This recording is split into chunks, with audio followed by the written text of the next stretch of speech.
우리 함께 사도신경으로 신앙 고백하겠습니다. 전능하사 천지를 만드신 하나님 아버지를 내가 믿사오며 그 외아들 우리 주 예수 그리스도를 믿사오니 이는 성령으로 잉태하사 동정녀 마리아에게 나시고 본디오 빌라도에게 고난을 받으사 십자가에 못 박혀 죽으시고 장사한 지 사흘 만에 죽은 자 가운데서 다시 살아나시며 하늘에 오르사 전능하신 하나님 우편에 앉아 계시다가 저리로서 산 자와 죽은 자를 심판하러 오시리라. 성령을 믿사오며 거룩한 공회와 성도가 서로 교통하는 것과 죄를 사하여 주시는 것과 몸이 다시 사는 것과 영원히 사는 것을 믿사옵나이다. 아멘. 찬송가 415장 십자가 그늘 아래 찬양합니다.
기도하겠습니다.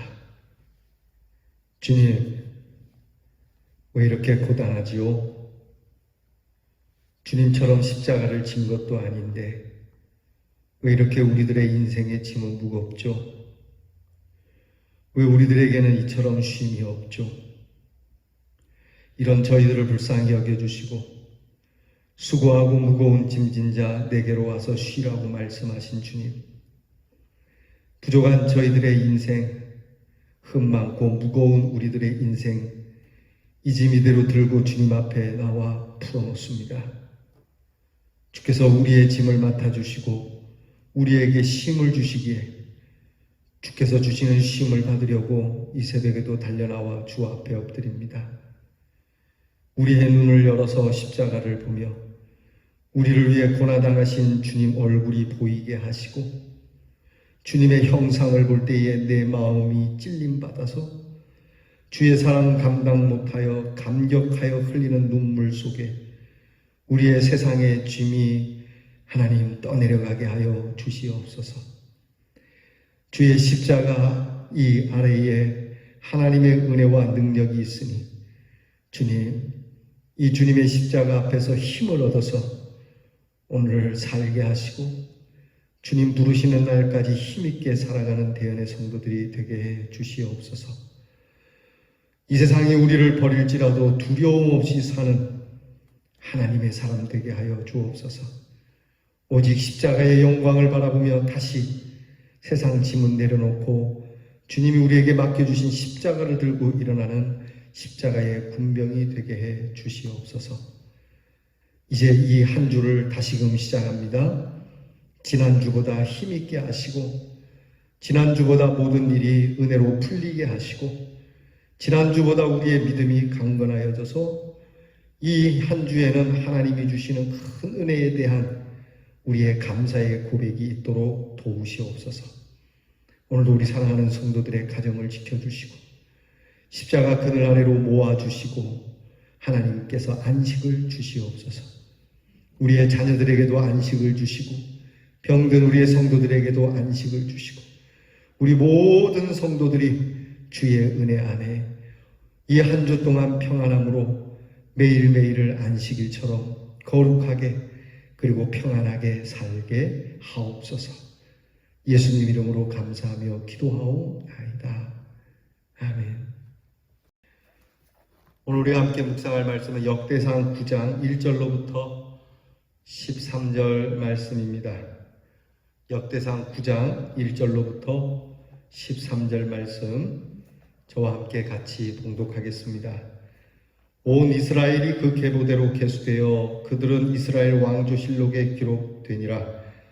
유다가 범죄함으로 말미암아 바벨론으로 사로잡혀 갔더니 그들의 땅 안에 있는 성읍에 처음으로 거주한 이스라엘 사람들은 제사장들과 레위 사람들과 느디님 사람들이라.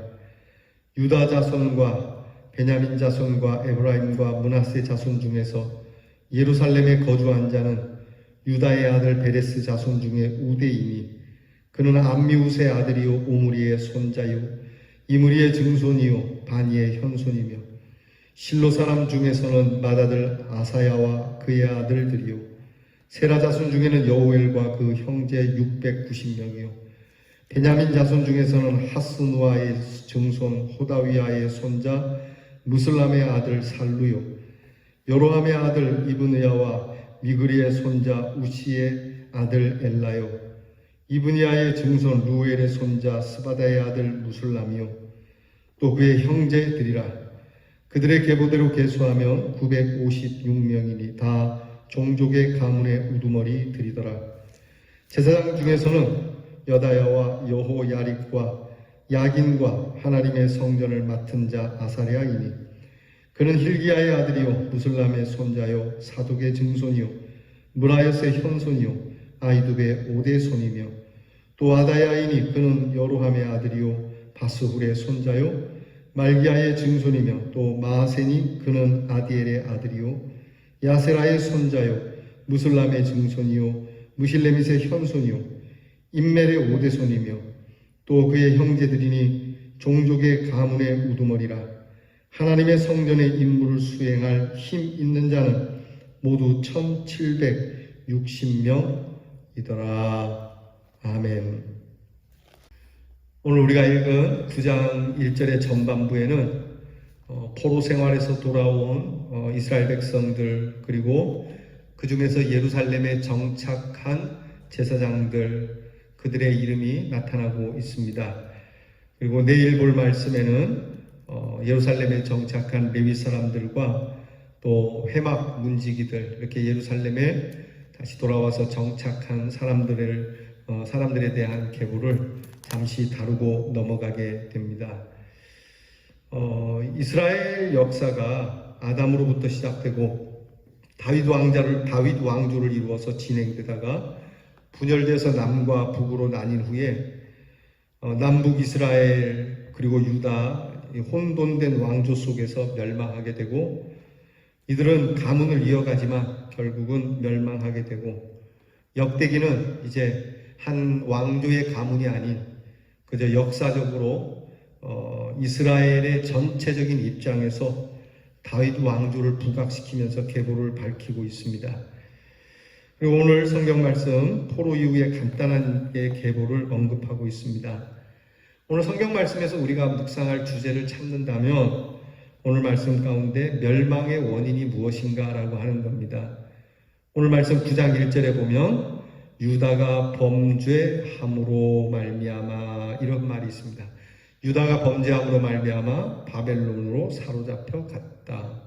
그래서 범죄함이라고 하는 것, 율법을 어긴 것도 되겠지만 성경 원어의 본뜻은 불신앙 때문이었다. 곧 because of unfaithfulness, 그러니까 신실하지 못했다는 겁니다. 결국 믿음의 신실함이 없으면, 우리 신앙의 신실함이 없다면 우리의 삶에도 신실함은 사실 찾아보기 어렵습니다.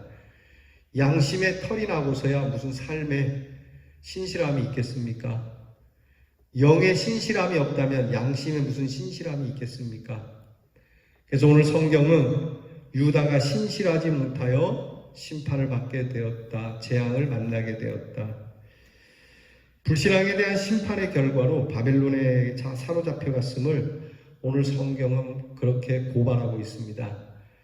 그러니까 우리가 이 신실함을 잃어버렸기 때문에 우리가 이런 은혜를 잃어버리게 되었으니까 어떻게 하자는 얘기입니까? 신실함을 회복하자는 얘기죠. 적은 것에 정성과 최선을 다하자는 얘기죠. 옛날에 영린이라고 하는 영화가 있었습니다.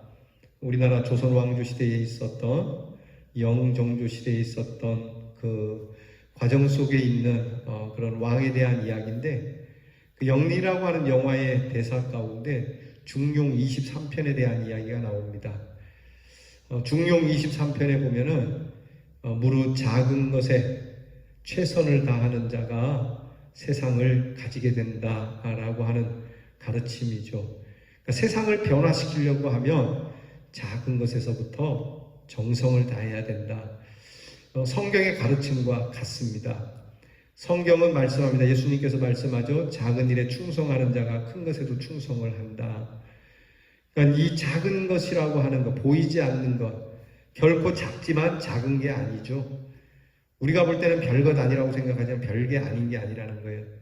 거기에서부터 출발하고 그것이 우리의 뿌리가 되고 우리의 근간이 된다고 하는 사실을 잊지 말라고 하는 것이죠. 그 작은 것이지만 그 작은 것은 심령에서부터 곧 하나님과 대면하는 신앙에서부터 시작되는 거예요. 우리는 이것을 크게 보죠. 잘 보시는 겁니다. 하나님과의 관계를 크게 보는 사람들이 이것을 우습게 보죠. 사람들이 볼 때는 잘하지만 사람들이 안 보면 달라지죠. 그러니까 사람들이 보지 않는 나와 내 양심이 보는 곳에서 잘해야 되는데 이게 우리에겐 참 어렵다는 것이죠. 저도 부인할 수 없죠. 여러분들 교인들이 볼 때는 거룩한 척하지만 사실 교인들이 안 볼 때는 저에게도 어그러짐이 많죠. 그러니까 우리가 얼마나 불신앙적이라는 거죠. 하나님께서 우리에게 오늘 은혜를 주시니 이렇게 사는 것이지, 오늘 성경에 기록된 대로 유다가 범죄함으로 이 말씀이 우리에게 적용된다면 오늘 우리에게 재앙이 와도 우리는 할 말이 없는 것 아니겠습니까? 결국 우리는 이걸 인정할 수밖에 없는 거죠. 과연 우리에게 믿음은 뭔가? 믿음이란 내게 어떤 것인가? 그것은 바로 나의 죄를 옮기시고 나를 깨끗하게 하시고 회복시켜 주시는 하나님의 선물인 예수 그리스도를 통해 받는 것임을 믿습니다. 아멘. 이를 위해서 우리는 범죄에 대한 확실한 인정이 있어야 돼요. 하나님 맞습니다. 우리 유다가 범죄했습니다. 무슨 소리입니까? 우리가 무슨 범죄입니까? 주변 국가가 강했고 외세의 침략이 너무나도 심했기 때문에 우리가 망한 것이지, 그렇게 이야기를 해서는 안 된다는 거죠. 오늘 성경에서 고발한 그대로 하나님 앞에 신실하지 못했기 때문입니다. 이 말씀이 6월 이 즈음에 있으니 우리 6.25를 더듬어 봅시다. 공산당이 아주 나쁜 놈들이라 우리가 이렇게 당했습니다 라고 말하기보다는 하나님, 이 남한 땅이 하나님 앞에 범죄했습니다. 하나님 앞에 신실하지 못했습니다. 몇 명의 신실한 사람들만의 힘에 기대어 우리는 성실함을 저버리고 우리가 성실해야 할 이 성실함을 다른 사람에게 전가시키며 살았습니다. 이것을 인정하는 게 중요합니다. 이것을 인정할 때 회개가 일어나고 이 회개를 통하여 우리는 우리에게 믿음을 주시고 회복시켜 주시고 깨끗하게 하시는 예수 그리스도를 받을 수 있는 겁니다. 그래야만 하나님의 구원이 은총이 되는 것이고 결코 나의 공로나 세상의 돈이나 자격으로 얻는 것이 아님을 분명하게 할 수 있는 겁니다.